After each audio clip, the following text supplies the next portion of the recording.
Donc, si je comprends bien, des gens qui n'ont jamais travaillé de leur vie demandent aux travailleuses et aux travailleurs de ce pays de travailler, eux, 7 heures gratuits. On n'est pas chez les fous, la famille. C'est-à-dire des gens qui n'ont jamais taffé de leur vie pour la plupart, qui gagnent des milliers d'euros chaque mois, demandent à ceux qui souffrent au quotidien, qui sont exploités, qui n'arrivent pas à finir, parfois même le 10, le 15 du mois, qui sont à découvert, ils leur demandent, dans cette période encore pire, d'accord, d'inflation, de crise économique, etc., d'aller travailler 7 heures gratuits.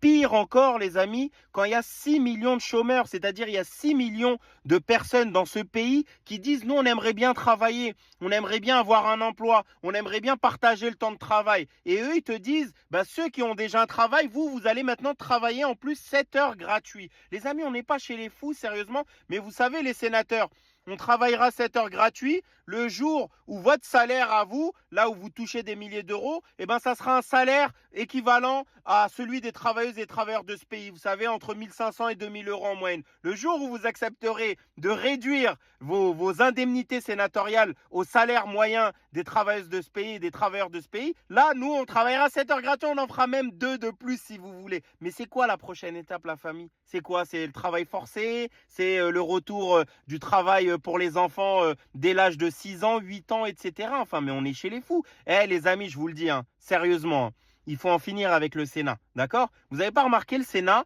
c'est une chambre réactionnaire qui sert uniquement à faire la guerre à la classe ouvrière, encore plus que le Parlement français, d'accord? Encore plus que l'Assemblée nationale.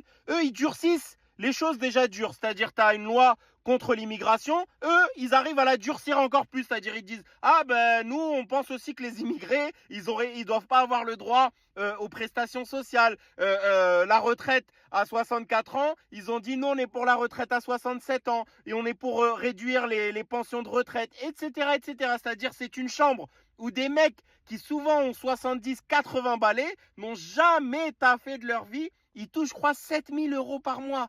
Et ils viennent t'expliquer systématiquement qu'il faut durcir les conditions de vie des classes populaires. Et donc oui, chers sénateurs, on travaillera sûrement 7 heures de plus le jour où on mettra fin au Sénat qui ne sert à rien en tout cas, sinon à faire la guerre aux classes populaires, aux travailleuses, aux travailleurs, à ceux qui souffrent. Maintenant, ils nous disent travailler 7 heures gratuit. Le retour de l'esclavage moderne, les amis. On ne l'avait jamais entendu, celle-là. Vraiment, hein, fallait être un droitard de merde du Sénat pour inventer un truc comme travailler 7 heures gratuit.